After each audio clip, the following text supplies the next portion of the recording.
Here to support you. Call 588-4651 or visit apl.com. Oro magunom, matana lom suman kumin healthy and lessness. Karingin komniki matsaye nakshikisin zinginyan fashil klan ma saying in wangin tagayani and wangin napashali matana lom suman. Akayakom is mongle asho shkamo ofal esukumines be vitamin nasum. Karingin gubsifena in niceness in tia apashali. O about the gungom som na yen, tia kalmotom, infame, inwelum, e aknas na siyen kumatakyan. Inaksafye akola. Arela emergency contact list lom, aroy nash mo aknas nas kaonlo in nomsuman, nakarangin in jash mit masin nomsuman. Aro makuno minako ye aknas na siyen kuam in nasnas ain safe. Nanakmanas, matana in nomsuman. Message saying e masin manyetlu, Micronesian Research Center at Choice Broadcasting. Tall Tales with Bob Klitzkie is brought to you by Bank Pacific, banking on the Pacific for 65 years. Tall Tales is also brought to you by Security Title, making sure you actually own the property you think you just bought. Welcome to Tall Tales with Bob Klitzkie, the only show on talk radio where common sense is a lot more common. Phone lines are now open at 888-TALK. That's 888-8255. And now, The Point proudly brings you Tall Tales with Senator Bob Klitzkie. A well-regulated militia being necessary to the security of a free state, the right of the people to keep and bear arms shall not be infringed. Real Joe Cruz. That's what I'm talking about, sir. There you go. Well, you're right on that one. Thank you, sir. You just keep saying that every day, and you'll not have anyone in this room correct you. Will do, sir. Very good. Every day, a respectful reading of the Second Amendment kicks off another exciting episode of Tall Tales. That's where you are right now. We're going to start out with Zemi Ikotny, as is our usual custom.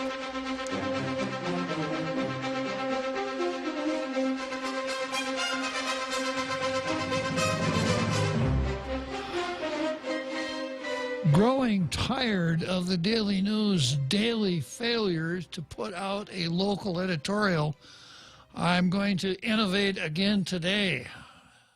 And it'll be a surprise for regular listeners to Tall Tales, perhaps a pleasant surprise. I'll first of all dispose of the Daily Post here, which has something called an editorial, but it's really more of a news story, recast as an editorial. It's called Good Call on Revisiting Quarantine Policy as 1,600 Travelers from the Philippines Expected. Over the next few weeks, Philippines Airlines is expected to transport to Guam about 1,600 travelers from the Philippines, said Dr. Felix Cabrera, who's with the Physicians Advisory Group. The first PAL flight to arrive on Guam since the pandemic suspended direct air link between Manila and Guam is suspected on June 13. The Philippines is considered a hot spot for the Wuhan virus, with its number of cases doubling in still alarming numbers. As of June 4, a total of 20,382 confirmed Wuhan virus cases, including 984 deaths, have been reported in the Philippines, the World Health Organization stated. Many of the passengers who are being transported from the Philippines to Guam are Guam residents who have been stuck in Metro Manila when the Philippines suspended air travel.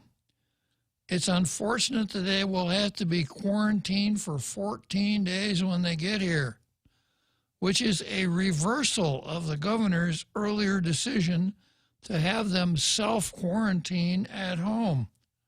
However, at the rate of Wuhan virus cases still rising in the Philippines, the decision for the required quarantine in GovGuam designated quarantine facilities makes sense. We recall the first cases of COVID-19 all came from the Philippines in March, at a time when the country was still reporting low Wuhan virus cases. An alternative to required quarantine in designated government facilities is the implementation of rapid Wuhan virus testing at the airport upon arrival. But Cabrera acknowledged in a press conference that Guam lacks the capacity to do testing at the point of entry for arriving passengers. Of course.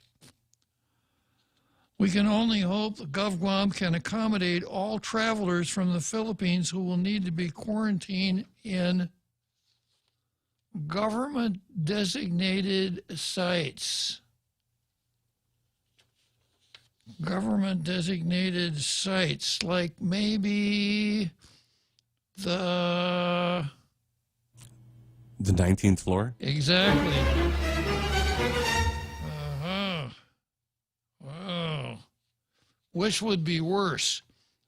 A serious case of the Wuhan virus or being quarantined on the 19th floor? But not in the presidential suite. Wow. Yeah. Cabrera said the volume of arriving passengers has been communicated to local officials in charge of the quarantine decision-making.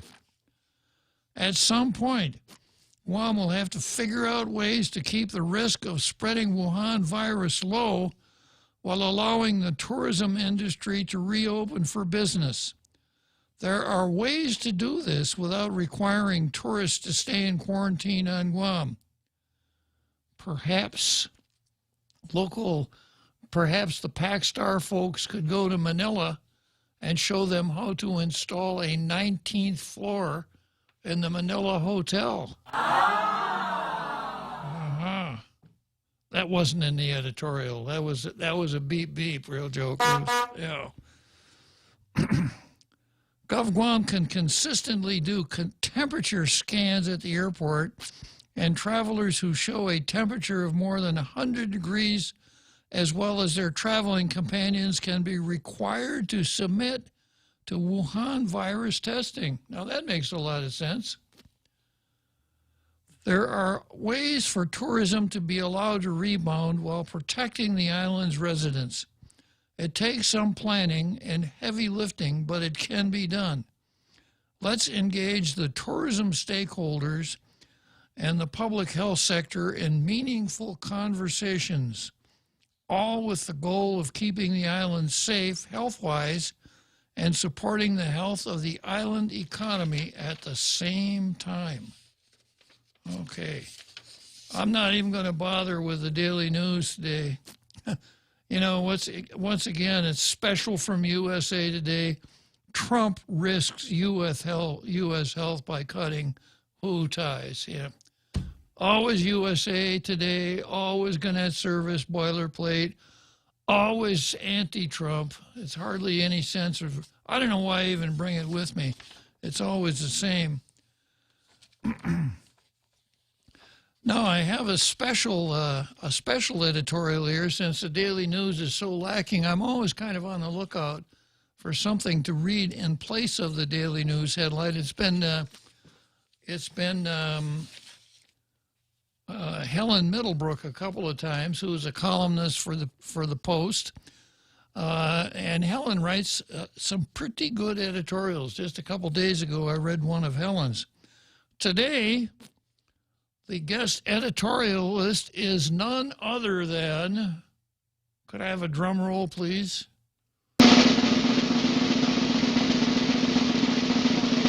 None other than the Point's own Jerry Roberts. Yeah. Or Jerry Roberts from the Real Joe Cruz AM show. Okay, well, here's what he wrote in today's Post. The constant victim is truth.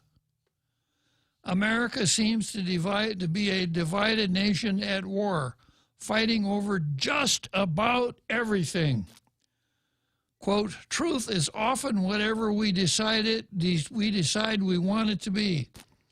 If we don't like the facts, we adjust them until we do. Liberals and conservatives are equally guilty of this. Well,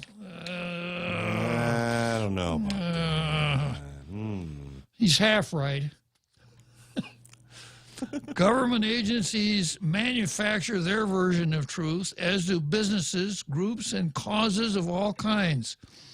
Facts are stretched and ignored. There's even a show on the air called Tall Tales. Jerry didn't say that. I just added it in just to help Jerry out, right? Facts are stretched, ignored, or simply replaced in order to change the narrative to match the objectives. Case in point, the George Floyd murder and all that has resulted from it. And Jerry's got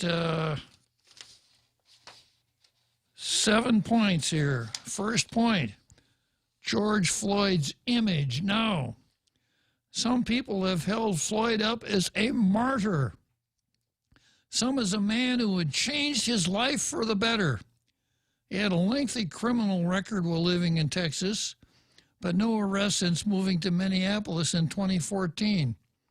The toxicology report indicated he was high on fentanyl and meth during the police stop that ended his life and was reportedly trying to pass a counterfeit $20 bill. Had he turned his life around? Yeah, but of course, the liberal media, according to the liberal media, the only thing left for George Floyd is whether or not he's a candidate for sainthood. 2, police actions were indefensible, whether it was poor training, wrongly executed procedures, or bad intentions. The 4 Minneapolis cops earned every bit of scorn they received. They performed in a callous, irresponsible, and arrogant manner. Most had previous complaints of using extreme force. Whatever Floyd's criminal background was and whatever he was trying to do that day, he did not deserve to die for it. I agree 100%, Jerry. I am not a proponent of capital punishment.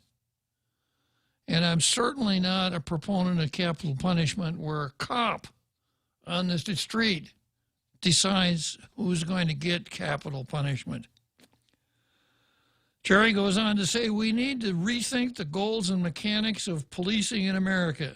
If we do, perhaps some good could come from this mess. Point number 3, peaceful protesters were victimized. Most protesters have played by the rules. They made their point and went home. However, the efforts to explain their cause was lost in the riots. It's too bad because their basic argument had merits. So I just want to pick up on this point that Jerry made. Their efforts to explain their cause were lost in the riots. And I have a column here from a guy named James Bascom, the title of which is "The Issue is Never the Issue. The real issue is the revolution." The horrible choking death on May 25 of Black American George Floyd by white former Minneapolis policeman Derek Chauvin caused universal outrage across the American spectrum. Conservatives, no less than liberals, call for Chauvin to be charged with murder. The Hennepin County, Minnesota attorney is charging Chauvin, who kept Floyd in a chokehold on the ground, with second-degree murder. He will likely spend a long time behind bars. Derek Chauvin's murder of George Floyd was a clear example of police abuse. Corrupt and abusive cops, while rare, are as old as crime itself. Chauvin had a record of abuse complaints and should have been fired long before. Although nothing can bring Floyd back, the circumstances of his tragic death and his video recording on social media produced a widespread consensus on the need to implement reforms to prevent such deaths in the future. Peaceful demonstrations in honor of Floyd against police abuse quickly gathered in Minneapolis and elsewhere. But within 48 hours, criminals and professional far-left Antifa agitators with valuable help from the media and progressive politicians weaponized the emotion over George Floyd to push a Marxist political agenda. Socialist turned conservative David Horowitz likes to quote a saying used by the members of the far-left activist group Students for Democratic Society, also known as the SDS. And the quote goes like this: "The issue is never the issue. The issue is always revolution." No matter what issue they were fighting about, education, housing, police abuse, or racial conflict, it was a mere pretext to hide their radical goal, a communist revolution in America. Well, and that fits in right here. Now, I don't pretend, I have a crystal ball, but I haven't consulted it here. I don't pretend to know everything about what's going on in the mainland concerning the riots and the looting and the demonstrations. But I am in a position to draw conclusions and to think out loud. And what I've seen and what I've read, and my analysis is that the rioting and the looting was not a series of spontaneous outbreaks. It was the opportunity to use the demonstrations as a cover to bring about something that looks very revolutionary. And you've heard me talk many times about cultural Marxists, the cultural Marxists and their attempts to bring about a Marxist society. I'm in a position where I am saying that I can conclude that's exactly what's going on. Going back to Jerry's column here, and what I did was I picked up on his third point. Most protesters played by the rules. They made their point and went home. However, the efforts to explain their cause were lost in the riots. It's too bad because their basic argument has merit. Jerry's number 4, injustice and controversy. Black people are often policed differently than whites. I've heard it from black friends and co-workers for years. They have been stopped without cause and felt targeted.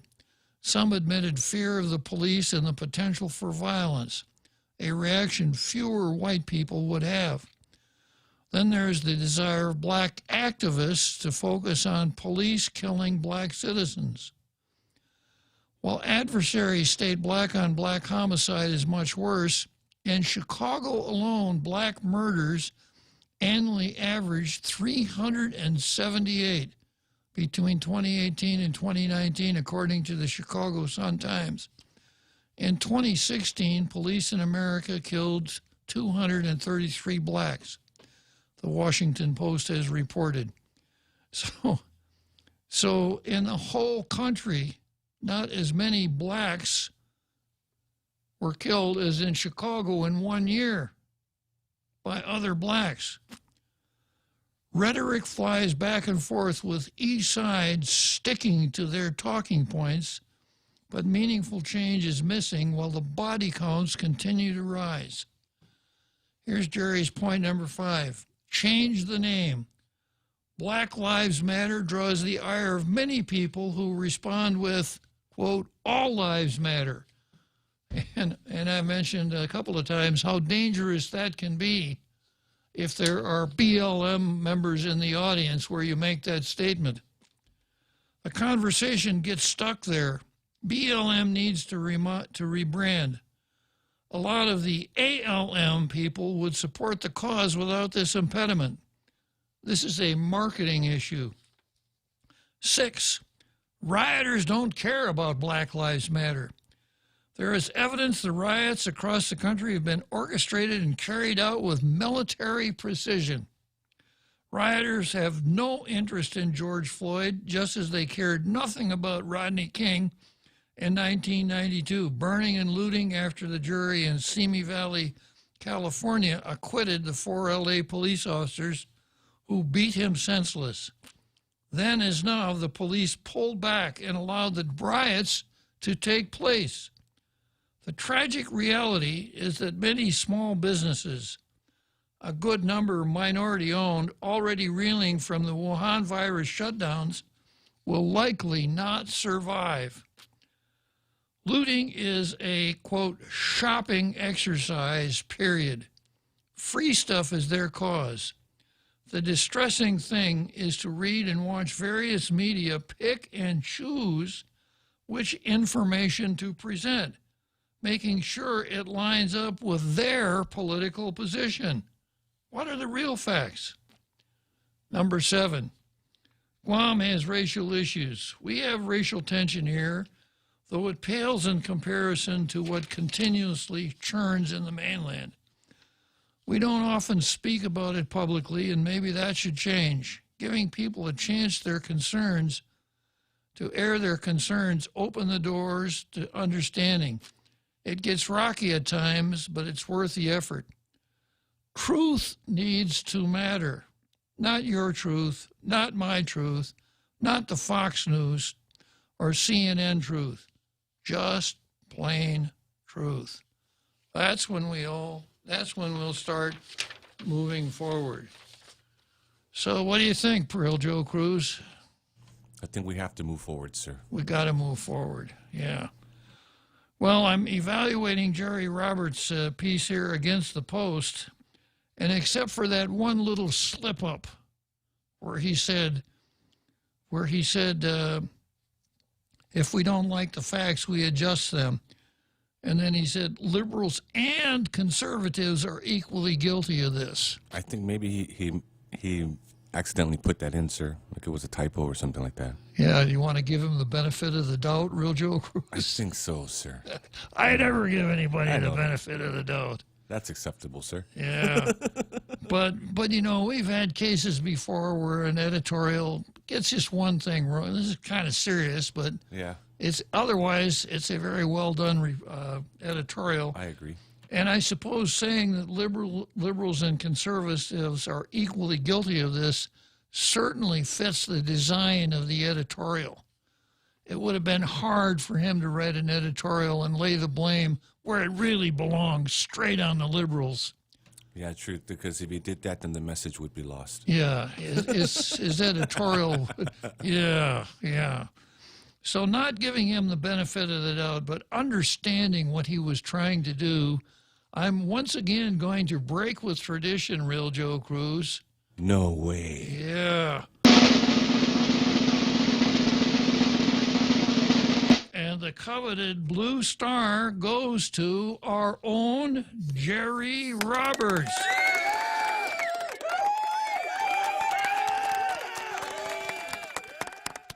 If you live long enough,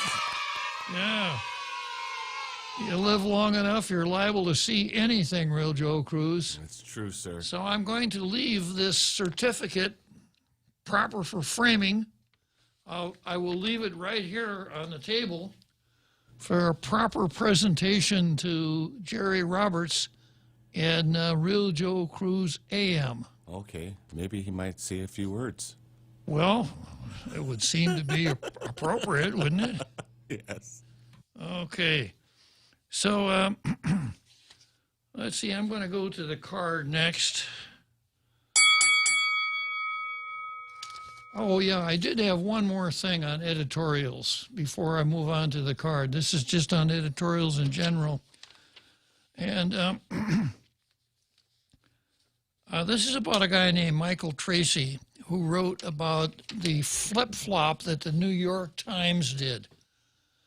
I read the New York Times every day. I read the Washington Compost every day, if for no other reason, just to find out what the other side is doing. And the Daily and the New York Times, I mean, if there were ever any doubt about where the New York Times is coming from, they almost put it up in lights on that big sign of theirs in Times Square.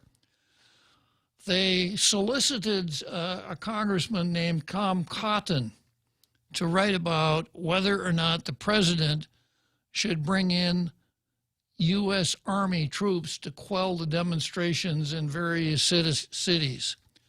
And Tom Cotton said, yes, that's what should happen. And the backstory is that he negotiated the language of his op-ed piece with the New York Times. It was satisfactory to them. And I'm going to have to stop here for a second and let you know where my head is at. I don't think it's a good idea to bring in the Army or federal troops from the national government in these situations. We have National Guards in all the states.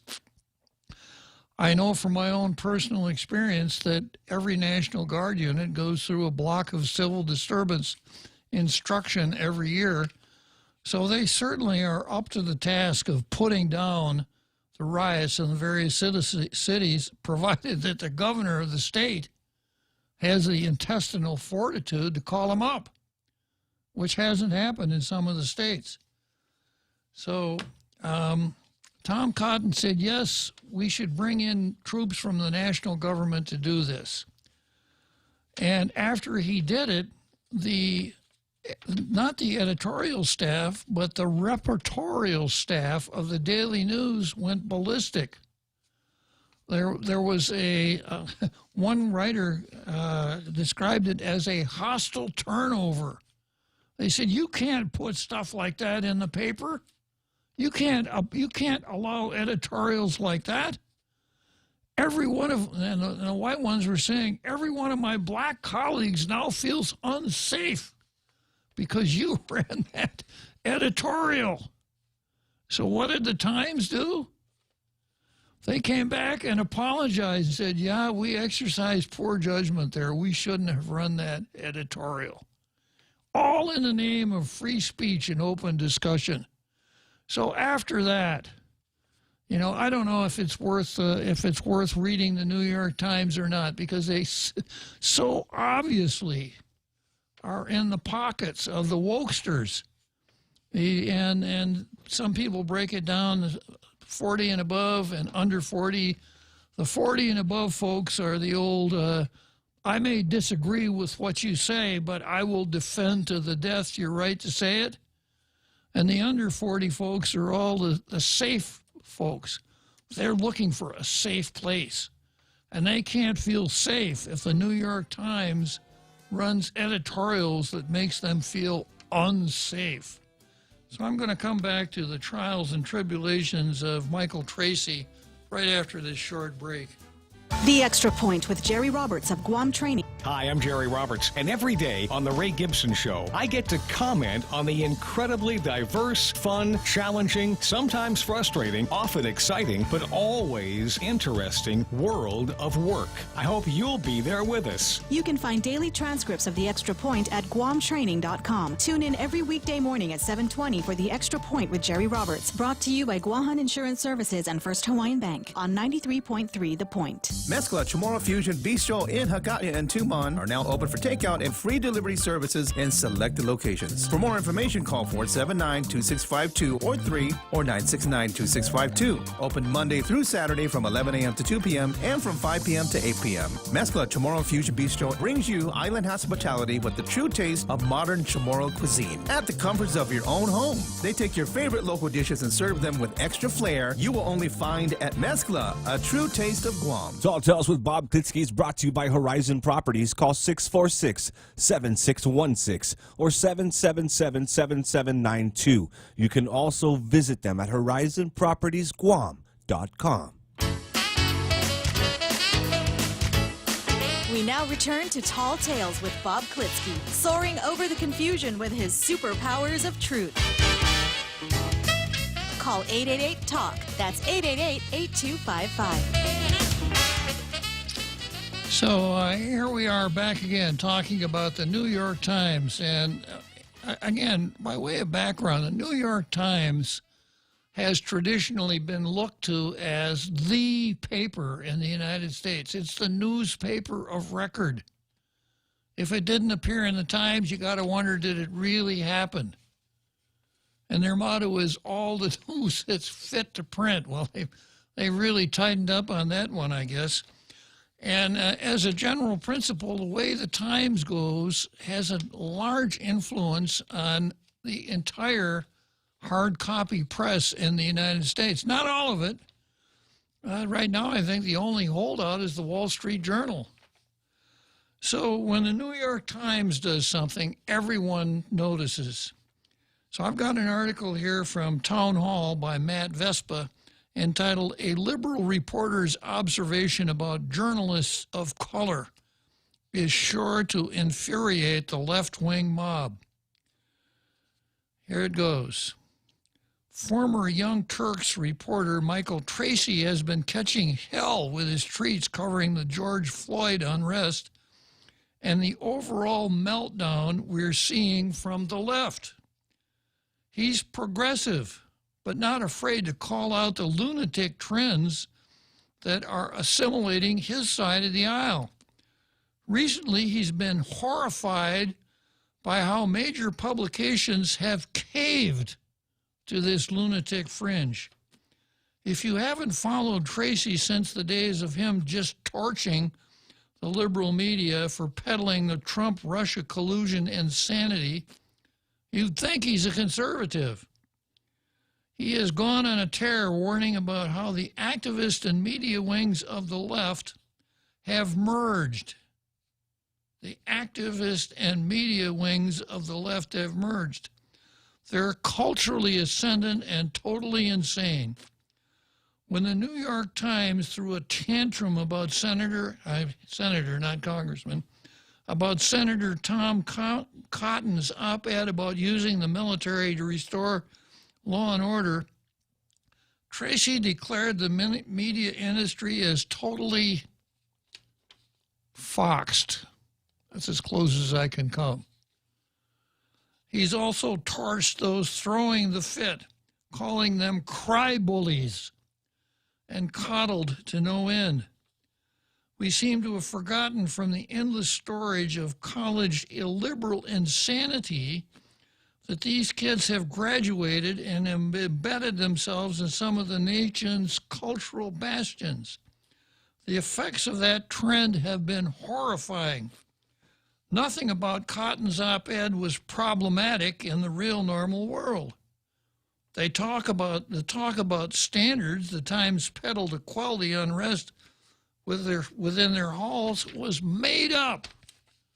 Another liberal reporter, William Salatin of Slate, called out the newspaper for peddling a fraudulent reason to denounce the op-ed. It's their own op-ed, too.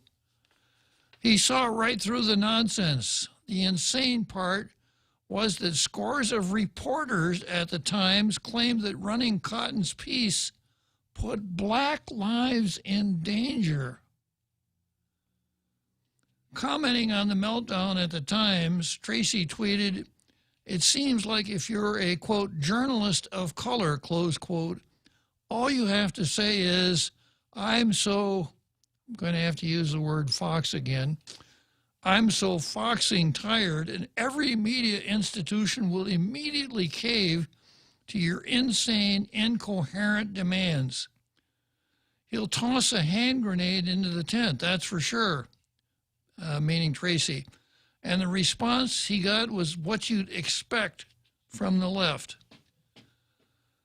And that reaction is why we are where we are, folks.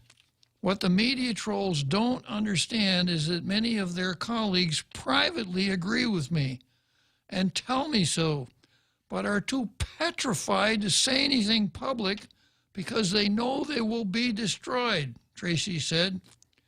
Yeah, when you have gushers making moves to avoid being torched by the progressive mob, you know things are out of control.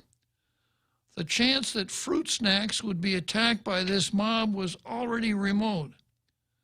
But you do, do you? I guess.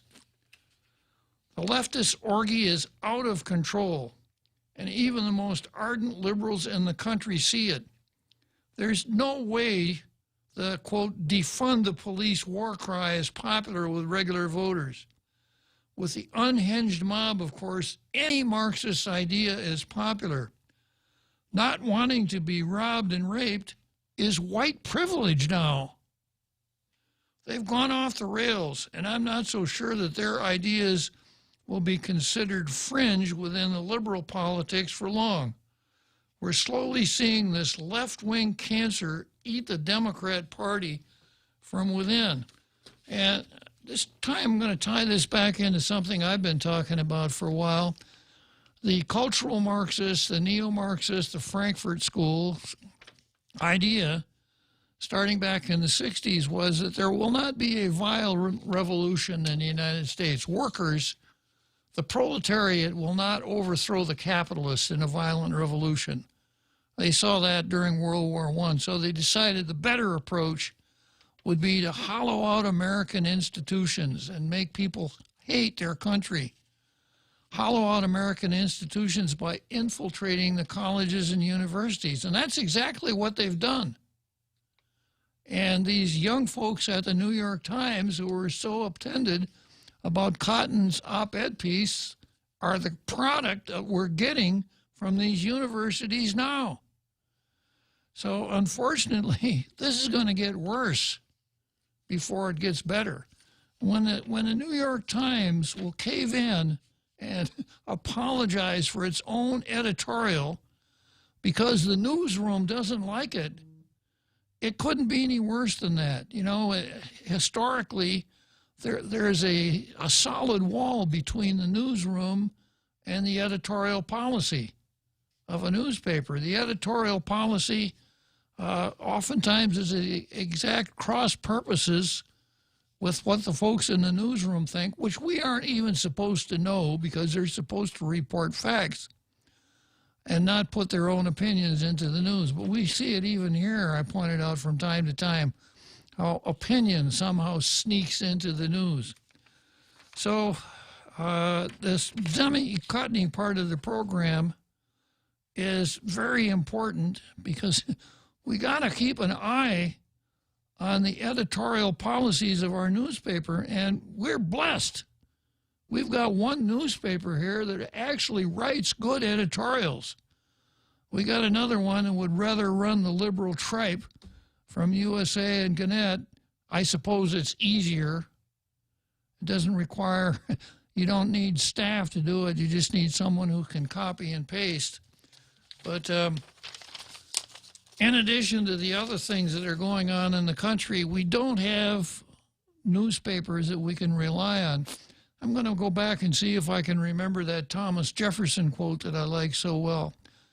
Thomas Jefferson was quoted as saying, if I were given the choice between a country that had a government and no newspapers, or a country that had newspapers and no government, I should not hesitate but choose the latter. Where we are now, we don't have either one. We don't have real newspapers, and in a lot of our cities, we don't have government either. The mayors of the cities are just standing back and letting the optional shoppers go out and loot as much as they want, riot as much as they want. In Minneapolis, they allowed the rioters to take over one of their police precinct buildings and burn it out. So it's not a matter of choosing between government and newspapers in Minneapolis. They don't have either. And unfortunately, it's spreading, and it's got to our shores. Once again, I'm going to read something that I read before. In political art jargon, a useful idiot is a derogatory for a person perceived as propagandizing for a cause without fully comprehending the cause's goals and who is cynically used by the cause's leaders.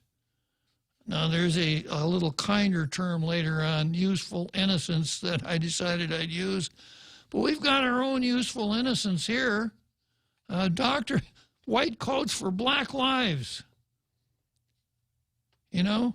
Yeah, they don't understand or they don't care about what's going on in Minneapolis and other American cities.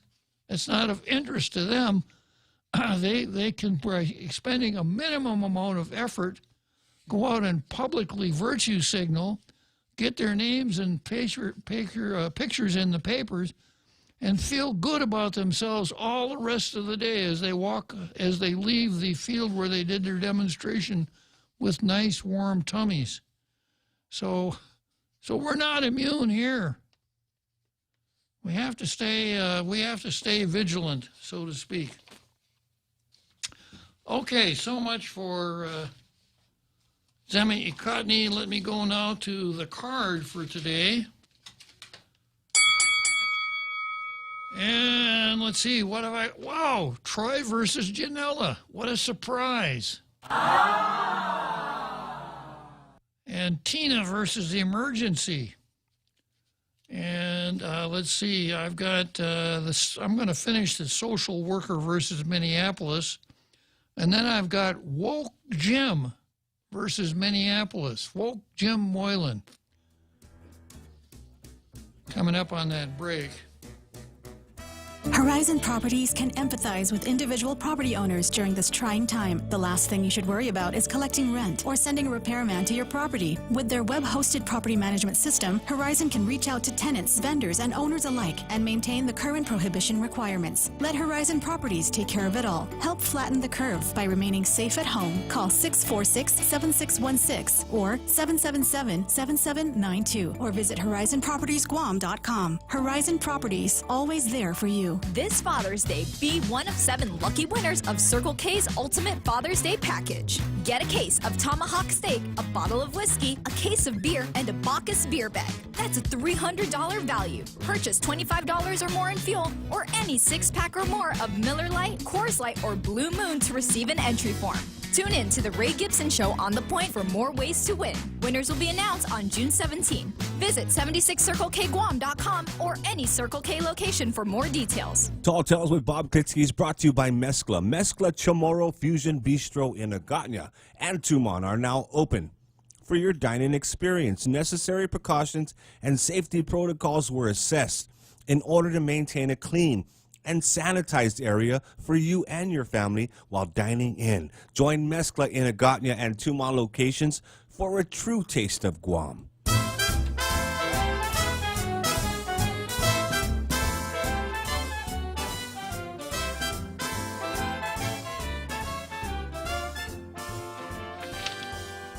So there we are on the card. First item on the card is Troy versus Janela.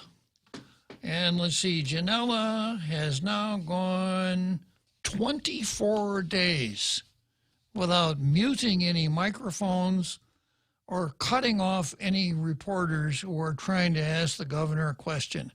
I think you all remember why we're counting this down, so I won't repeat it today. Now, maybe by the end of the week I'll have to repeat it to refresh your recollections, but Janela is going for it. She got 25 days now with no muting and no cutting off. And then next we have Tina versus Emergency. Tina's count now is up to 19 days. Tina is able to sit as Speaker of the Legislature for 19 days and not see a danger to public health or safety of such a magnitude that would cause her to call the legislature into emergency session and waive public hearings for double pay bills. So talk about safe places. I guess those guys from the New York Times newsroom ought to come out here and work for us, because we've got our danger to health and safety detector right in the front chair of our legislature. It's Tina Rose Munya Barnes, the Speaker. Okay, so from there we go to Walk Jim versus Minneapolis. And today it's almost as though there are 2 Jim Moylans. The one we've come to know and love, and then the one who is all of a sudden turned into a wokester. So here it goes. This is a story from the Post. New measure would punish hate crimes. Hundreds of local residents took to the island's capital last week in solidarity with the Black Lives Matter movement, joining protesters throughout the nation and the world. However, even as the movement's messages ring loud locally, the island remains one of 8 jurisdictions without local laws against hate crime or any requirement on collecting hate statistics, according to the U.S. Department of Justice. Bill 365 proposes to fill that void, according to its author, Senator James Moylan. The legislation penalizes bias-motivated crimes and mandates the Guam Police Department to establish data and provide analysis relating to such crimes. Now, I guess that is if we decide we're going to keep our police department. You know, Minneapolis said they're going to do away with their police department. GPD is also mandated to train officers to address bias-motivated crimes. However, except in its general application, the bill does not appear to specifically address bias by law enforcement. Oh my gosh. A cornerstone of the recent protests, which were prompted by outrage over the death of George Floyd, a black man who died in the custody of the Minneapolis police. The 4 officers involved in the death have now been charged, including Derek Chauvin, the white former police officer who knelt on Floyd's neck as he struggled to breathe. That's Floyd, not Chauvin. Protests have been drawing attention towards systemic racism and police brutality. While the bill and Moylan make note of the protests, Bill 365 appears more towards creating a basic framework for a legislation addressing hate crime. The legislation would impose different penalty tiers. A person accused of a petty misdemeanor for a crime motivated by race, gender identity, political affiliation, or other characteristics will be subject to a maximum $10,000 fine and prison time of up to 1 year, which could run consecutively. The fine is the same for a misdemeanor, but the maximum prison time is increased to 2 years. In the case of a felony conviction, the maximum fine is $20,000, and incarceration is raised to up to 20 years. 20 years for a misdemeanor. The bill also allows for civil action to be taken against the perpetrator or their parents in the case of minors. Bill 365 is modeled after legislation authored by former Senator Tony Atta, introduced in 2014, probably right before he joined the Wampat 10 for the big salary smash and grab. Failed to proceed, and Moylan blamed Democrats for blocking Atta's proposal at that time. I'm optimistic that this legislative body will have an open mind to this measure, as Bill 365 assures that those who commit crimes where the motivation is the color of the victim's skin, nationality, their sexual orientation, the island they have migrated from, or even their religion, that they face additional penalties, Moylan stated in the release. Carlo Branch, speaking not as the governor's policy advisor, but as a longtime Democrat, said the senator appeared to be bandwagoning on the movement. I'm going to repeat that. Carlo Branch, speaking not as the governor's policy director, but as a longtime Democrat, said the senator appeared to be bandwagoning on the movement. A couple of things here. I don't often agree with Carlo Branch. I guess I should take my hat off to him for apologizing for Janella. I didn't know that he had until Crystal Paco clarified that.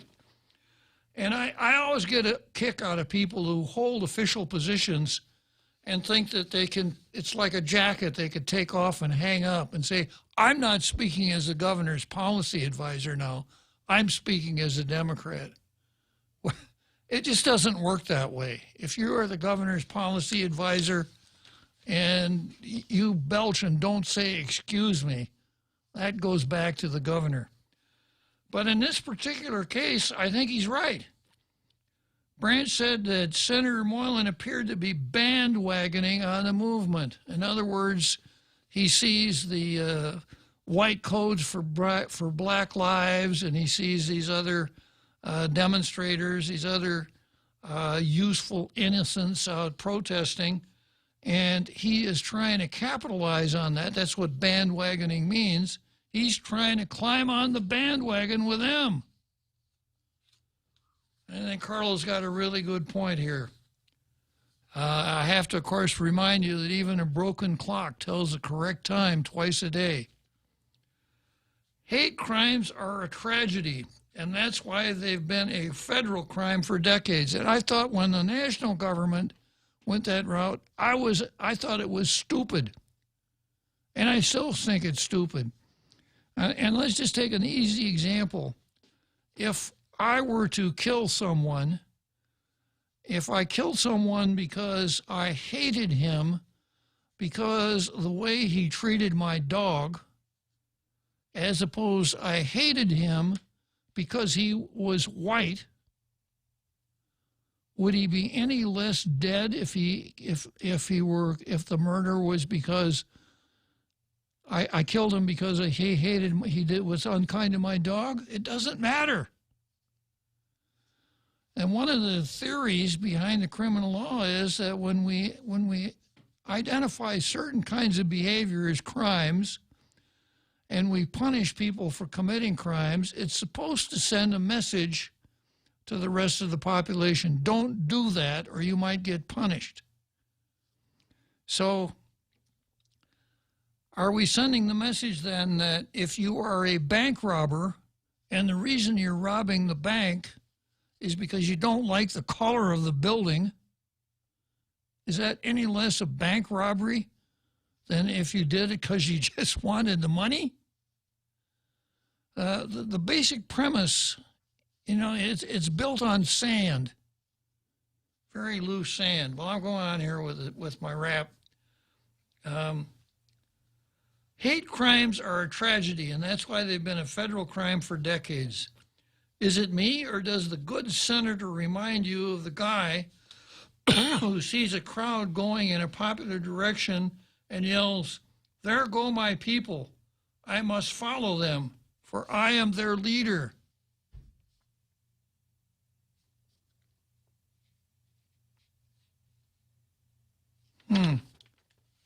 Is that a self-descriptive? Is that a self-descriptive phrase? I wonder. Okay, I've got Bill 365. This is Jim the Walkster's bill. And, of course, it's got the obligatory page after page of legislative findings. And, okay, I'm going to come back to this right after the big halftime show.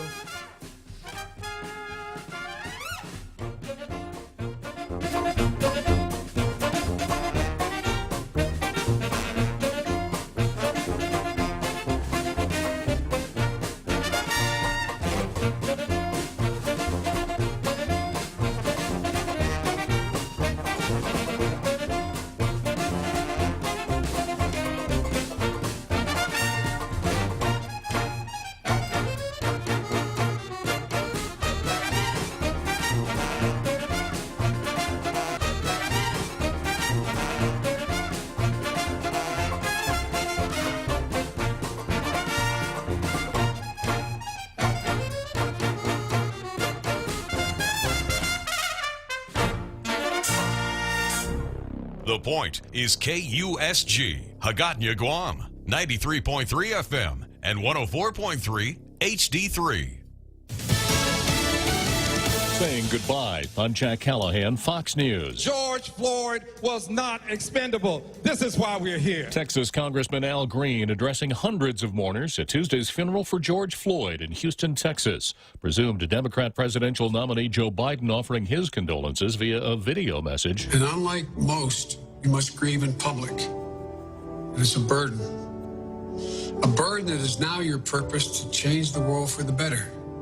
In the name of George Floyd. Floyd's casket was then carried by a horse-drawn carriage for burial in a Houston cemetery beside his mother. Today, a House committee will hear testimony about police reform. George Floyd's brother is among several witnesses scheduled to testify for the House Judiciary Committee today. George Floyd's death last month while in Minneapolis police custody has sparked international outcry and calls for changes in police use of force. The hearing also comes days after House Democrats unveiled legislation that would limit police immunity and prohibit chokeholds and some no-knock warrants. Other witnesses at the hearing include the Floyd family's attorney, Benjamin Crump, the chief of the Houston Police Department, and Fox News contributor and former Secret Service agent Dan Bongino. Fox's Jared Halpern, a police officer, was shot late last night in the Denver suburb of Englewood, Colorado. The officer wounded while responding to a domestic disturbance call at a commuter rail station. The officer's condition not known yet. A statue of Christopher Columbus has been torn from its pedestal in Richmond, Virginia, by a group of protesters using ropes. The statue was then burned and thrown in a lake in the city park where it has stood for years. Asian stock markets closing Wednesday mixed after a mixed day Tuesday on Wall Street that saw the Dow drop 300 points. Early morning Dow futures are now trading more than 80 points higher. America is listening to Fox News. Mezcla Chamorro Fusion Bistro in Hagåtña and Tumon are now open for takeout and free delivery services in selected locations. For more information, call 479-2652 or 3 or 969-2652. Open Monday through Saturday from 11 a.m. to 2 p.m. and from 5 p.m. to 8 p.m. Mezcla Chamorro Fusion Bistro brings you island hospitality with the true taste of modern Chamorro cuisine at the comforts of your own home. They take your favorite local dishes and serve them with extra flair you will only find at Mezcla, a true taste of Guam. As we stand up to coronavirus by standing back with social distancing, Bank Pacific reminds you that you can come to the bank without going to the bank. Use many of our other delivery platforms like online banking at bankpacific.com, accessing cash at our ATMs, shopping with our debit cards. For businesses, we have secure cash and check drop windows, and we are employing a new smarter mobile app with remote deposit capture in the next few weeks. We're all in this together, and together we will win. Bank Pacific. Where others put branches, we place roots. Member FDIC. Joe Biden has won the Democratic presidential primaries in West Virginia and Georgia. Some of the other races in Georgia still undecided, including the Democratic Senate primary, after a primary day plagued by problems with voting systems. South Carolina Senator Lindsey Graham has easily fended off 3 Republican primary challengers. He hasn't held a campaign rally in nearly 3 months, but President Trump now planning to within the next couple of weeks. He hasn't held a campaign rally since March, but President Trump is planning to restart campaign rallies in the next 2 weeks. Still to be determined where the rallies will take place and what safety measures will be implemented. RNC Chairwoman Ronna McDaniel. So there's a lot of things that we can do to make sure this is safe, but people want to get out and rally. They want to get out and start campaigning and being part of this election for this president, and the enthusiasm for him is through the roof. The president looking to regain his footing against the presumptive Democratic nominee. A recent Fox News poll shows the president trailing Joe Biden nationally and in critical battleground states. At the White House, John Decker, Fox News. We all hate those automated marketing telephone calls. Now, 2 of the companies who rang millions of cell phones will be paying a record fine. The fine against 2 people, $225 million, is the largest imposed by the FCC since its creation 86 years ago. The Texas telemarketers who used the company names J Squared Telecom and Rising Eagle are accused by the federal regulators of making more than 1 billion robocalls with false claims of selling health insurance from major providers. The offenders used spoofing, which gives a name on caller ID other than the true caller. In addition to the federal fine, some states are planning to take legal steps against the telemarketers. Gernal Scott, Fox News. And I'm Jack Callahan. This is Fox News. As we emerge from the effects of the global pandemic, Security Title is rethinking how to best serve our customers. With our houses clean and closets reorganized, here's a reminder to take a look at the title to your house and other real estate. Is your trust in order? Is it time to update your wills? Do you have the best interest rate available on your home? As we get back to work, there's no better time to revisit your most valuable asset, your property. Call the professionals at Security Title. We are here to help. Horizon Properties can empathize with individual property owners during this trying time. The last thing you should worry about is collecting rent or sending a repairman to your property. With their web-hosted property management system, Horizon can reach out to tenants, vendors, and owners alike and maintain the current prohibition requirements. Let Horizon Properties take care of it all. Help flatten the curve by remaining safe at home. Call 646-7616 or 777-7792 or visit horizonpropertiesguam.com. Horizon Properties, always there for you. Half a day. This is Michelle from APL Guam. Here at APL, our expertise and extensive network can help you grow your business and reach out to more markets. As a responsible carrier, APL is also committed to a sustainable future, whether it's protecting the environment or investing our efforts in giving back to the community. Our dedicated teams in Guam and on the U.S. mainland are here to support you. Call 588-4651 or visit apl.com. Tall Tales with Bob Klitzkie is brought to you by Bank Pacific, banking on the Pacific for 65 years.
Real Joe Cruz. That is me, sir. Yeah, tomorrow I'd like you to count the number of blasts in the 1812 overture, the number of times you hear a cannon fire. Okay, sir. Yeah.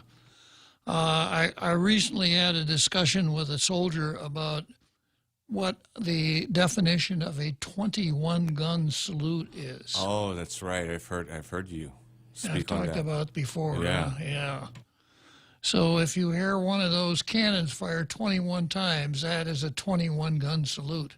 Yes, sir. If you see 7 riflemen fire 3 times, that is not a 21-gun salute. I see. Yeah.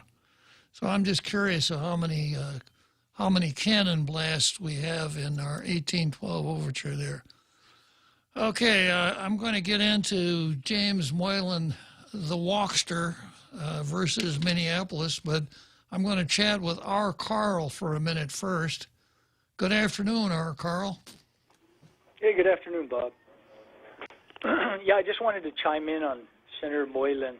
You know, as of now, he's the only incumbent senator that has my vote. And it's because he does things usually that are contrary, to the crowd, the herd, which I really appreciate, especially when he does something politically incorrect.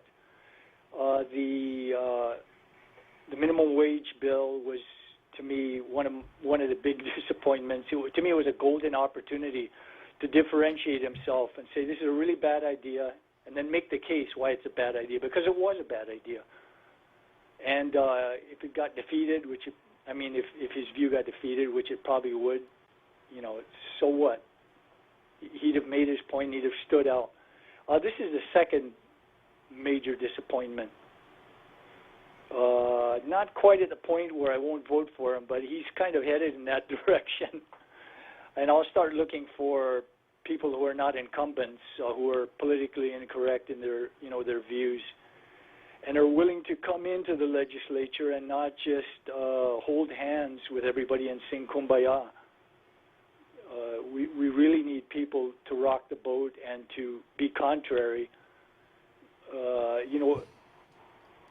Addressing this bill when we have a decaying hospital,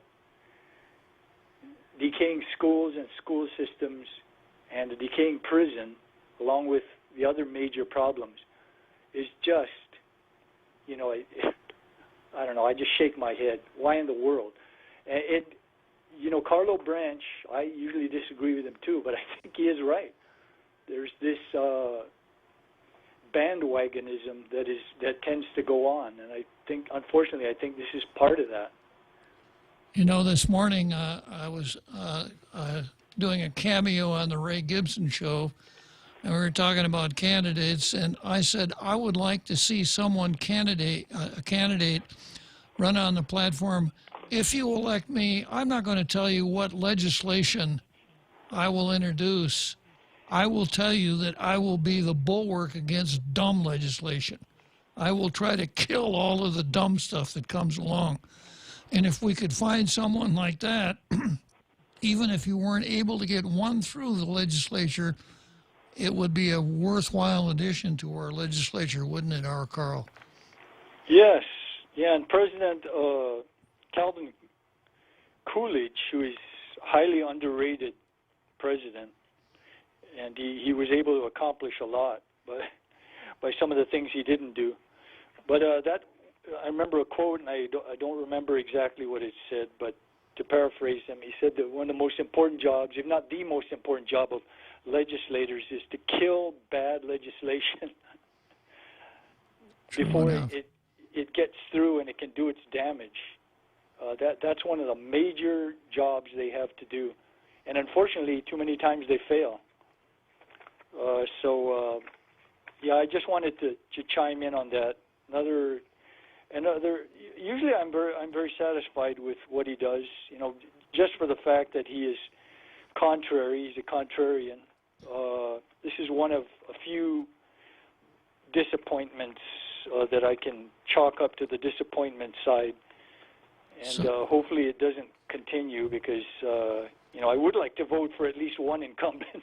So I think the way we'll write this up is that you were in favor of Senator Jim Moylan, but you don't carry any water for Jim the Wokester, right?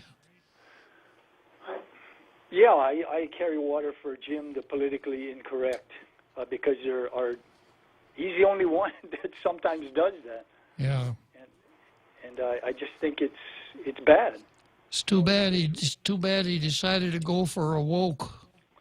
Yeah. And I'll just give one quick example before I hang up as to why I'm against this so-called hate crime legislation. I have an only son. He's in the military. So suppose he came back for a brief stopover to say hello to me, and he's out with some friends. And because of all the hate that's being preached about white people and about military, he runs into the wrong crowd. And they decide, we're going to teach this white boy a lesson for whatever reason. And they stab him to death. And it's happened before in the past. Would I be comforted by the fact that the prosecutor would approach me and say, if it's any comfort to you, Mr. Nelson, the person that murdered your son is being tried for committing a hate crime? That wouldn't mean anything to me. My son is dead.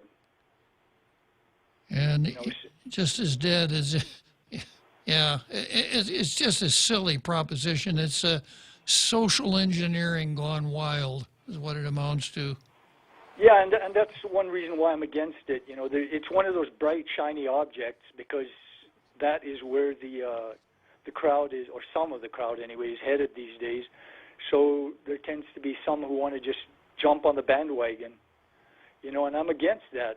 When we've got so many major issues, the economy, which has been, just made a mess of, and the hospital or school systems or schools, we don't have a constitution as all 50 states do. There's so much we can do, and we constantly get distracted by these bright, shiny little objects that really don't do anything to address the major issues. But Carl, we may be able to, if the governor signs the bill, we may take some comfort from the fact that our trails will be marked, and we will have maps showing our trails thanks to Senator Titano. That's true. Small comfort. Yeah. Anyway, Bob, thank you for allowing me to chime in on this. Okay, it's always a pleasure, Carl. And then let's see, next I've got our James, all the way from Saipan. Good afternoon, our James. Afternoon, Bob. Well, let's see. So the mayors and the city councils order the chief of police and the entire police department to stand down and just watch the robbery, the looting, the burning, the raping, and there is a whole bunch of violent personal assaults happening. There's even already been, I think, maybe half dozen, 10 murders. 12. That have been 12, okay, chalked up to this. Okay, the governor should step in and say, okay, look, if you're not going to take care of this, then I'm going to send in state police and the National Guard. But the problem is a bunch of these governors are not even doing anything. So what is a poor president to do? Trump, Biden, Obama, otherwise, I agree 150%. We should not call in active duty U.S. military against U.S. citizens on U.S. soil. We should not have to. But the key operative word there is should not have to, because the governors, the mayors, the city councils, etc., are the ones who are supposed to handle this. I think, I could be very wrong, someone please correct me. I don't know, Bob, you might know. I think under the Insurrection Act, the president would have the right to commandeer the National Guard if the governor is not going to do it. And I think he could avoid using active duty military. I think he could take control of the state's National Guard under the Insurrection Act, or even maybe the National Emergency Powers Act, and we could put an end to all of this. But the president is in a damned if you do, damned if you don't situation. But the bottom line is that people are dying, okay? People are being assaulted. People are literally can't even walk out their door to go down to get groceries in these areas. There's been hundreds of millions of dollars in property damage. The insurance companies are liable to start filing bankruptcy because of it. I mean, it just goes on and on and on. And then even after the rioting is over, there's so many of the not just the local small mom and pop businesses. There's chains that are saying, no, we're not going back. That's it. We're done. We're finished here. We're finished in this city. We're finished in this state. We're not doing this again. Those businesses, and some of them are large chain businesses, those businesses won't go back. Okay. So what is a poor president to do? Personally, I think he should take command of the National Guard, and I think we should put a stop to this, short of being able, if there is actually something in there that would not allow him to take control of the National Guard. And as former military, yourself also included, you and I both know what the ramifications of that are, but what do? We just continue to just let this spiral out of control and more people die and hundreds of millions of more property damage. I don't know what is the right answer here. And one other thing too, James, that compounds it. Not only is there the damage, but there is the strengthening of the people that are doing these things. You know, they're getting stronger, and the decent side of it is weakening itself. And as it gets weaker, it encourages more people to get over there on the side of Antifa. Oh, absolutely, Bob. Not only does it embolden and empower them, it actually starts giving them a sense of, okay, we have the right to do this. Okay, so yeah, I mean it's a lose situation any direction that you come at it from, but I think after the dust settles, however this all turns out, I mean, everybody out there in international listening land, this is exactly the reason why our Constitution was written the way it was written, and this is why all of our constitutional rights are so dearly important to every American, and in this type of particular case and situation, maybe deathly important, to be able to protect yourself. Your Second Amendment right is the last line of defense when you have been forsaken by all others. But what I would really like to see after the dust settles on all of this, I would like to see lawsuit. You and I both agree about the power of the courts, et cetera, but still would like to see lawsuits filed against every individual city council member, every mayor, every governor, everyone who was in the chain of decision making who is officially derelict in their duties. Okay, because that's exactly what this is. They are officially derelict in their duty to maintain law and order and to protect the general public at large. They have made a conscious decision to make the police stand and watch as all of this happens. The prosecutors that are refusing to prosecute and ordering the release of the handfuls that are being arrested, I would like to see them all brought up for official negligent dereliction of duty.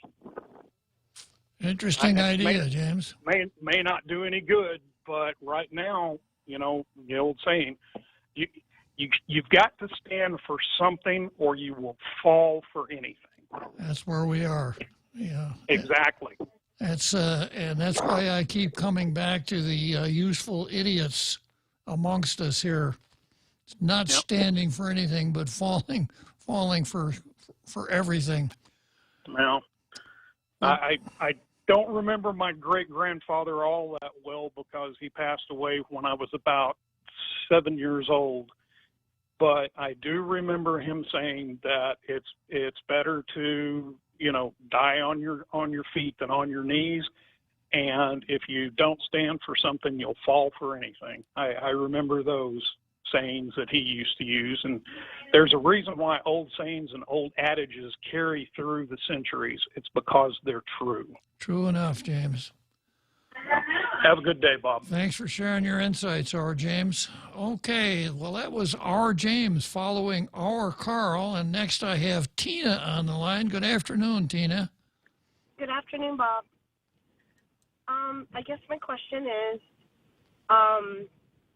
when you're allowed to protest, I mean, are you supposed to have sort of a format? I mean, I don't know much about protests. I guess I'm asking, is it supposed to be more organized when you're going to have a big crowd? I mean, you know, like you have a list of what you're protesting for. The reason I'm asking is because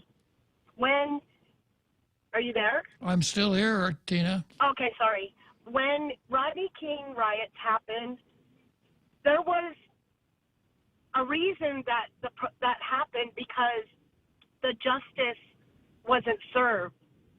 In this case, there wasn't justice, didn't have a chance to serve anything yet before everybody just threw their arms up. Everyone was in agreement that he needed justice. Why wasn't there at least the justice process first? And then when people aren't happy with that outcome, then you would protest that. I don't feel there was anything at that point to protest for.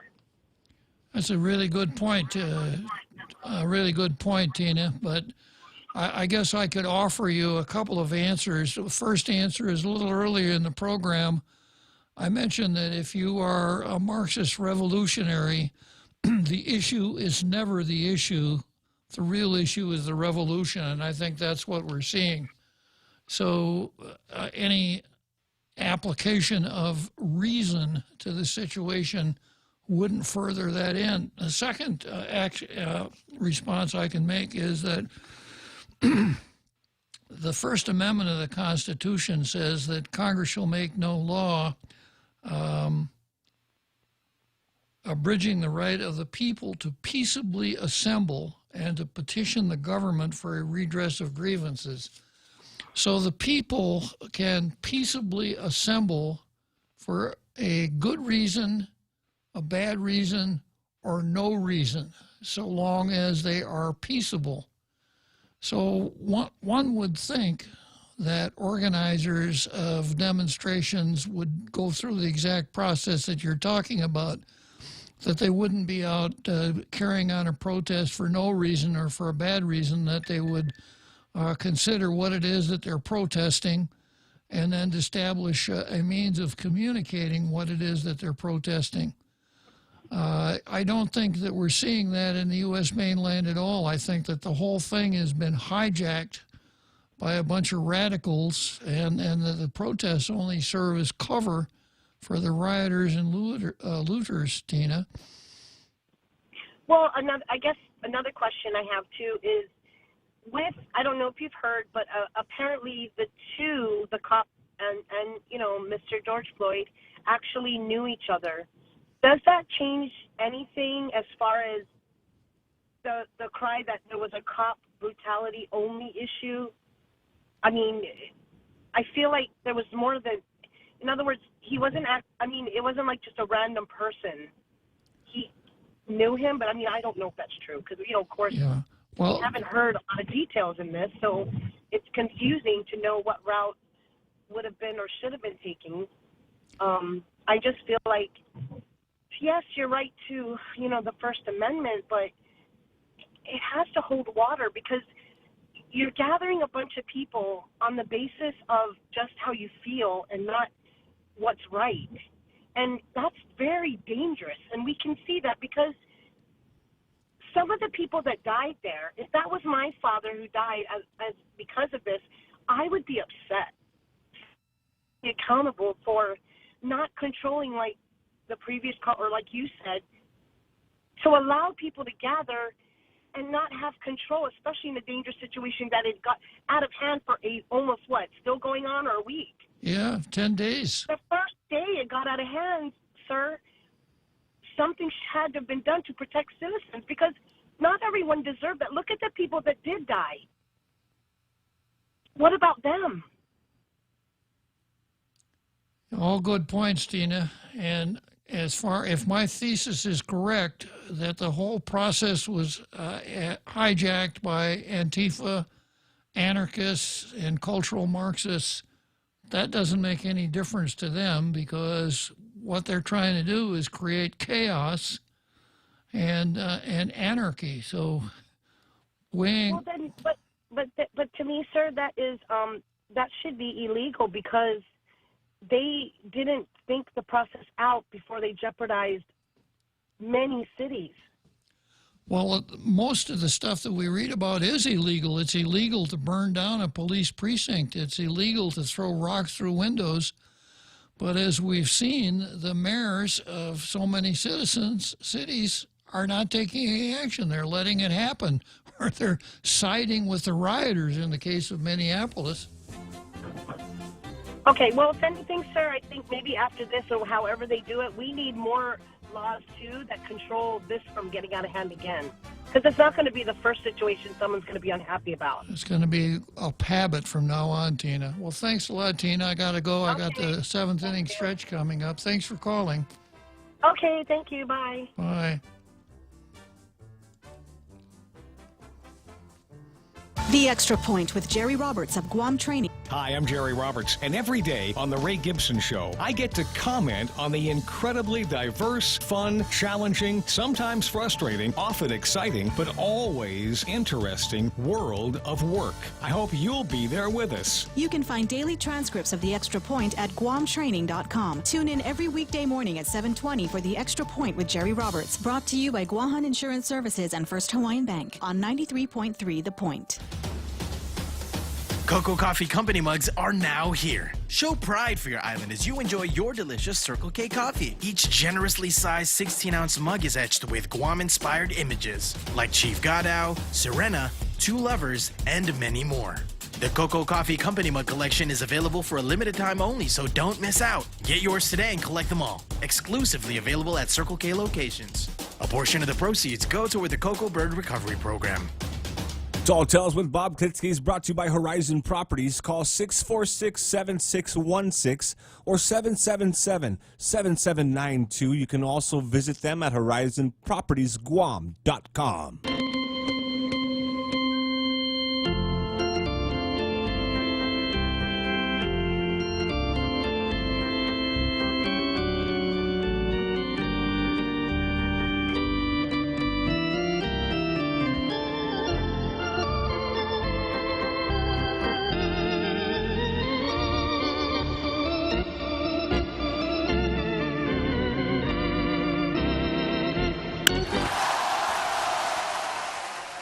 So here we are, Wrigley Field, Chicago, Illinois. And we go from Chicago, Illinois, straight to the Wendy's drive-thru, where we're going to take Jack's order. What'll it be today, Jack? A large fish witch and a Coke? Well, actually, Bob, I'm in the parking lot of a fish store. I'm gonna look for me some fresh tilapia if there's any more left. You don't want me to take your order, Jack?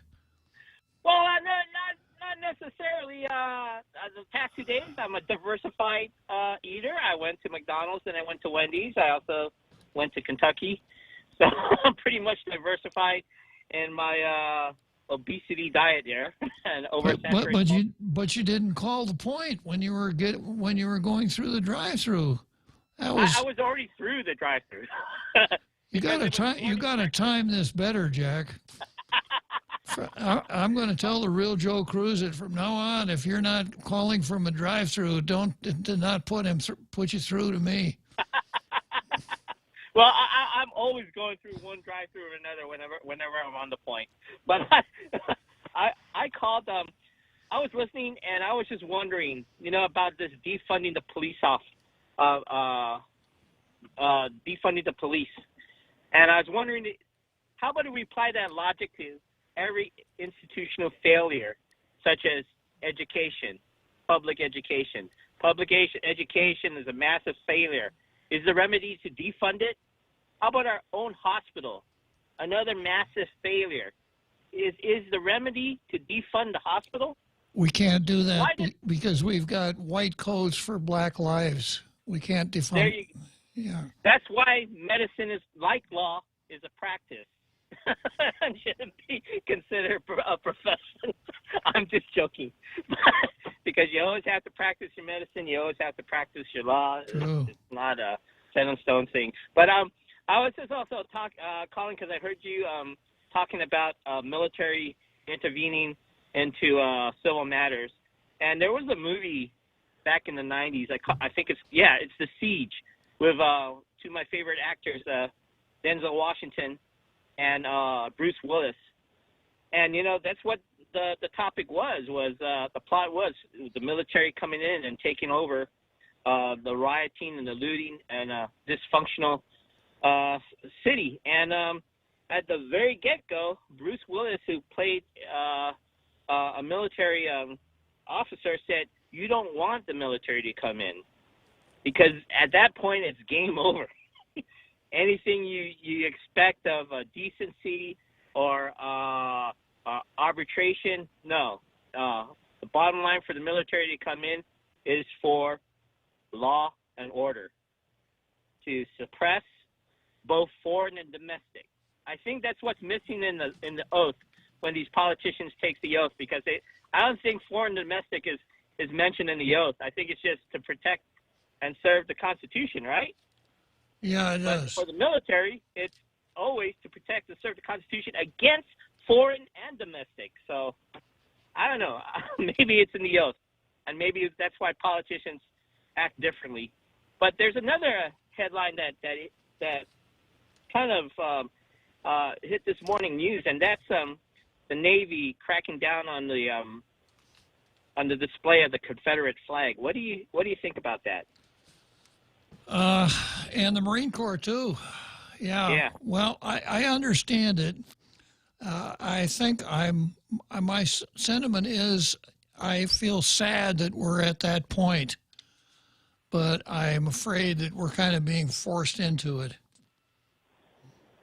Yeah, again, I think we are Americans with the good and the bad. And regardless how you view the Confederate flag, I think there's, too much memory has been lost of what, the Confederates stood there. There's one gleaming. It's not slavery. It was about states' rights. And, it's about states' rights. And I roomed in the military with a person that displayed the Confederate flag in his, he was my bunkmate, and it didn't bother me one iota. And I thought it had something to do with racism, but down across the road, the way we had black troops, my neighbors, my fellow coworkers, they weren't bothered by it either. And I just don't know what point.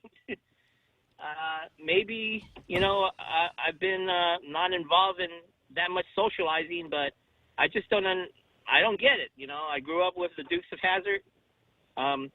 I stood by and protected Colonel Sanders' statue down here at Dedido, Kentucky Fried Chicken, from being taken down by those statue destroyers, and I was kind of successful, I guess.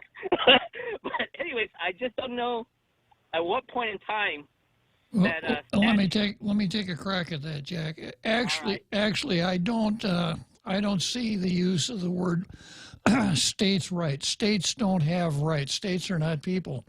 States do have powers, though, under our constitutional system of government. And states, like any other organ that has power, want to exercise their powers. And if I were to put on my revisionist hat, I could tell you about the Whigs in the North, the tariff structure, et cetera, and the economic grievances of the South as perhaps being the cause of the Civil War. One of the theories is that's what caused the Civil War. If you read Lincoln's inaugural address, he said, we're not going to do anything at all to you folks down there in your rebellious governments. We're not going to send troops. We're not going to do a thing to you. All you have to do is leave our federal installations alone.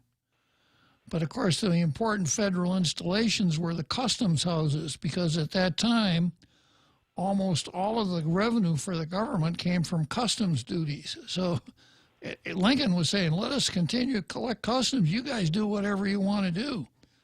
But the theory is that after the Battle of Antietam, where something like 70,000 people were killed in one day, he had an epiphany, and he said to himself, this has got to be about something more than tariffs in the economy. And that's when he slid towards the abolition frame. But getting to the flag had always been a symbol for the sovereignty of the states of the Confederacy, their individual sovereignty, their powers, and their traditions. And it's only been in the last few years that it has now become the symbol for slavery. The symbols can be very powerful, and our own Supreme Court has weighed in and said the American flag is a lot of things, but it's also a symbol. Therefore, we can't punish someone for burning the American flag because it's a form of free speech. So we kind of backed ourselves into this corner where we recognize the Confederate flag as a symbol of something that's abhorrent to some of the people, and the politically correct approach to it is to take down the Confederate flag, tear down all the statues. They're also going to change the names of military bases that are named after Confederate generals, which was one of the sops to the southern states when they had to condemn so much real property to build those states. Well, we'll at least name them after Confederate generals to make the folks feel good. So that's a long answer to a short question, Jack. Well, yeah, we knew this was coming a long time ago. You know, it starts out soft, like in soft places, like in Hollywood, when they stop selling Merc. You know, with the Dukes of Hazzard, they had that Confederate flag on the duster. Yeah. And they said, hey, you know, we can't deal with this. We're not selling this Merc anymore. And then it slowly progressed. And you mentioned the movement to remove the Confederate generals' names from certain bases. And may I also say that for the past 8 years, I've been wearing a T-shirt to my voting booth that says "Vote Whig." They couldn't do much worse. And so I understand where you come from when you mention the Whig Party. So yeah, I'm just this is what happens when you with the white coats, when you let people outside of their realm of expertise and then you ask them for their opinion, and certainly they're entitled to their opinion, but when they dress it and cloak it in a term that says, hey, my opinion is better than yours because I'm a doctor. Well, the white coats for Black Lives have told us that racial discrimination is a public health issue. That was one of the things that they said when they were having their demonstration. And since they're the public health experts, that's their charter. I bet you none of them have ever heard of Mildred Jefferson. You mentioned Mildred Jefferson here yesterday. Yesterday. Uh-huh. And I misspoke. I said she was from Boston University. She was from Harvard. Okay. First graduate, first female Black American graduate surgeon from Harvard, and the founder of the Right to Life movement. So far, you've only mentioned two females on the air, Jack. Mildred Jefferson and Princess, who was the drive-through waitress at Wendy's the other day. Oh, and you forgot Toya Graham, the Boston mother, during the riots in Baltimore. Okay. She's the one that saw her son, recognized her son in the hoodie and hiding his face, and said, "That's my son," and ran down there, grabbed him before he had a chance to launch that brick at somebody or someplace, and saved them from a life of crime. And I think they're doing well here in 2020. Hey, Jack, I got to take a break, Jack. I got Frenchie and another Joe anxiously awaiting in the green room. So nice talking to you again, Jack. All right, Bob. See you at the drive-thru. This Father's Day, be one of 7 lucky winners of Circle K's Ultimate Father's Day Package. Get a case of tomahawk steak, a bottle of whiskey, a case of beer, and a Bacchus beer bag. That's a $300 value. Purchase $25 or more in fuel, or any 6-pack or more of Miller Lite, Coors Light, or Blue Moon to receive an entry form. Tune in to The Ray Gibson Show on The Point for more ways to win. Winners will be announced on June 17. Visit 76CircleKGuam.com or any Circle K location for more details. Everyone has a busy schedule these days, and sometimes we forget to schedule our routine dental checkup and cleaning. Don't neglect your dental health.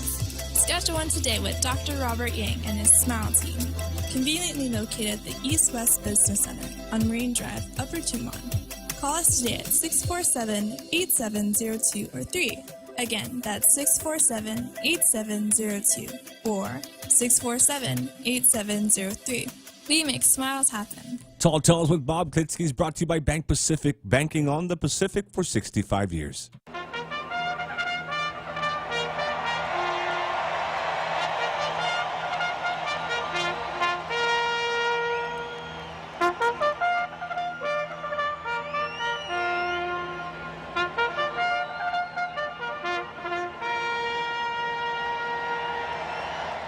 So here we are, Churchill Downs, Louisville, Kentucky, the home stretch for today, and we're going to ask Frenchie to mount up and ride off with us into the home stretch. It's getting hard for me to ride a horse with my bad knees, yeah. How are you, Bob? I'm doing great, Frenchie. Good. Have you closed the drive-through window? Yeah, well, I only open it when Jack comes along, so... Yeah, I understand. I was thinking Jim Moylan maybe has been kind of recuperated by the Chebevaqua now that he works at the legislature. Maybe they had a conversation when they were having lunch or something, since they work in the same building, but it's a very sad development. Otherwise, I'm not sure if people saw that yesterday was the funeral for George Floyd in Houston. So apparently there was a lot of fundraising, making sure he could be buried next to his mom. You know, it's a very sad story, and anyway.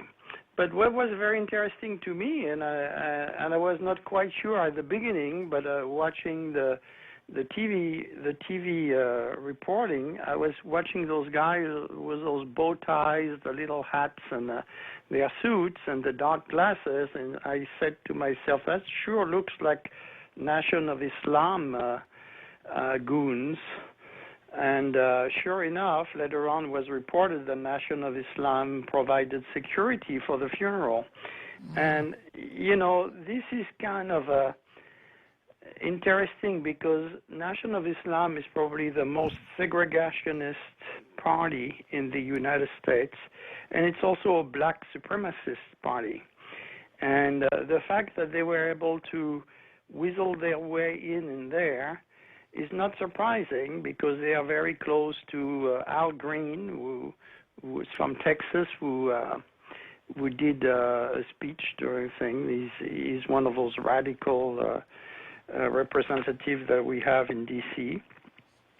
And then, of course, you know, they are right there with the BLM Marxist, and which is now supported full blast by the DNC and the Hollywood elites, because when you see the Hollywood elites raised almost $20 million in 48 hours for BLM and getting them out of prison after the riots. So it's you know, it's almost so obvious. It's funny, but then the media refuse to talk about it. Then in LA and in New York, you know, the DAs are refusing to file suit against the rioters, and of course in New York they made away with bail release, so now it's bail on recognition, which means that a lot of those rioters were out just a few hours after they were arrested, and you could see the frustration today at the police conference, the police unions conference in New York City. They are very upset with their mayor, with their governor, and with the legislature. And it made me think about what Victor Davis Hanson always say, that you know, very few people in our elites ever feel the consequences of their action, and this is really typical of that, and you see it, you know. And but some of the elites is starting to feel the heat from all those mob rule actions, which but you know, usually when the mob try to rule the streets, you have the counterbalance of the state that comes in and tries to establish order again. But here, what have we seen the last 3 days? We have seen mayors, chief of police, whole squads of police kneel in front of the demonstrators. It's absolutely mind-boggling. Except for one courageous highway patroller from Florida who said, who looked at them straight in the eye, and I said, I only kneel for the Lord. They didn't know what to tell him, you know. I guess he was quite imposing. You might have a lot of consequences to all this, and here on Guam we see it, you know, with our local attorney general refusing to file charges for criminals and letting them out, and then they commit other crimes while they are waiting for their trials. It's a small test of all that defunding and refusing to file suit on behalf of the victims. It's very very crazy. I think you see several reactions, and you start seeing it in the Twin Cities. I saw that in San Francisco. Also, you have the luxury real estate, which is usually a very indicative of usually people that are very rich are not rich because they were stupid or they inherited everything from their parents. They are rich because they were smart, or they were sly, or whatever, or they were beside working hard. The luxury market in San Francisco is hitting rock bottom. There's too many luxury properties being sold, and they cannot get half the price of what they want. But then you see all the counties all the way to Lake Tahoe where luxury properties are being sold 1.5 to 2 times the asking price. So it shows that you have people with the money that are trying to leave the city. It's the famous, the rats leaving the ship before it sinks. And it's very interesting. You start seeing the same thing in the southern suburbs of Minneapolis along the lakes, which are beautiful old mansions. 80% of them have been up for sale in the last 2 weeks. Sure. And people are all moving to the suburbs. And it reminds me exactly what happened. I don't know if you ever visited St. Louis. I've been there, yeah. Yeah, and you know, when you drive through some of the neighborhoods, you have blocks of blocks of no man's land where there is no building. You just have streets and street lights. And but then as soon as you get out on the suburbs, like in Clayton or Ladue or Frontenac, then you are in luxury areas with beautiful mansions and everything. But St. Louis is a desert town. There is nothing except in Lafayette Park and things like this. And I think this is where Minneapolis is going at a very high speed. Well, I mentioned what happened to Detroit. In Detroit, Detroit in 1966 had 1.8 million people, and it was a thriving industrial city. It is now a little over 600,000 people. Yeah, and it will end up at 3. It never recovered from those fires, and that same thing is going to happen to Minneapolis and a lot of other cities. The folks with money will move out. The downtowns areas will be deserted. And guess who will move into those areas? Yeah. And there won't be, it'll be food deserts. There won't be any decent stores. There'll be liquor stores, and that's all. And that's about it, yeah. And a couple of mom and pop who are taking the risk because that's the only way they can do, but they charge 3 times the price. And it would be like East LA and Detroit or St. Louis. I worked for a little while in St. Louis, so I saw it's amazing. And then when you go on the other side of the river in Illinois, in East St. Louis, it's 3 times as bad. Yeah. It's 3 times as bad. But you would think people learn from those experiences, but no, people are just oblivious to all this. I think one of the first side effects that we might see might be this fall at the election, because like you mentioned before, Minnesota is a strange state. You have basically 3 or 4 counties that vote Democrat, and then the rest of the state is red, right?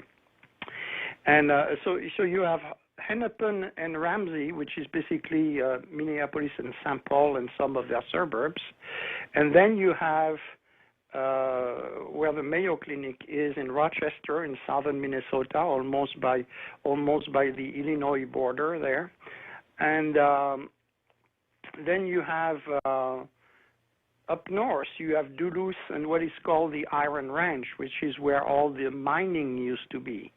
When there was mining in Minnesota, people forget 3M got his name because it's called Minnesota Mining and Manufacturing. It used to have huge mining areas up north, and of course they had unions, so they were voting Democrats. But the minings are closed, and most of those people are quite conservative socially. And from all the feedback I'm getting lately, there will be a red wave in up north, and certainly in the suburbs around the Twin City, who usually are they are non-committal. They're neither Republican nor Democrat. I think this time they probably will vote more conservative because they are really dejected with all what's happening. So you will have voting with your feet and then voting conservative, at least in Minnesota, in that area. And it's kind of what I see coming in my little crystal ball there. Yeah. So, yeah, that's about all what I had today. Yeah. Oh, the Confederate statues. I have a good friend who is also my lawyer in Minnesota. Was telling me pretty soon we won't have any more statues of Democrats if they take them all down. Yeah. Which is funny because, a lot of people forget most of those Confederates were Democrats. That's right. So there's a certain irony that now they are being torn down and everything. And then, of course, you have the useful idiots that attack public monuments and violated the 159 Regiment of Massachusetts, which was made exclusively of black African-American soldiers for the Civil War. It's like you said yesterday, it's the world upside down. But ignorance is bliss. It's just amazing. Yeah. Well, once again, thanks for calling, Frenchie. You're welcome, and you have a very nice evening. Thank Bye-bye. you. Okay, and then I've got another Joe here to take me all the way to the end of the program. Another Joe. Hey, Bob. Yeah, I have to continue the commentary about the statues. I think we're forgetting that it could have been a lot worse. The rebuilding of after the Civil War, I forget what they call it. But basically it was all destroyed, all the South, and but due to Robert E. Lee knowing when to surrender, right? Before it was a lot more loss. I think there's something to be said about that. It would have been a lot worse if Robert E. Lee had not surrendered to Grant. This is a good thing that Grant was who he was. It made it clear that Robert E. Lee had to surrender. But you're taking down a statue of Robert E. Lee. It just boggles my mind because without leaders like that, it's kind of like But what are we going to do? We're going to relive the history in the future of people are not being reasonable. But anyway, I can hear the music of Bob, and I can't wait till tomorrow to hear what you got to talk about. Okay, well, call a little earlier tomorrow, another Joe. We'll see you then. All right, take care.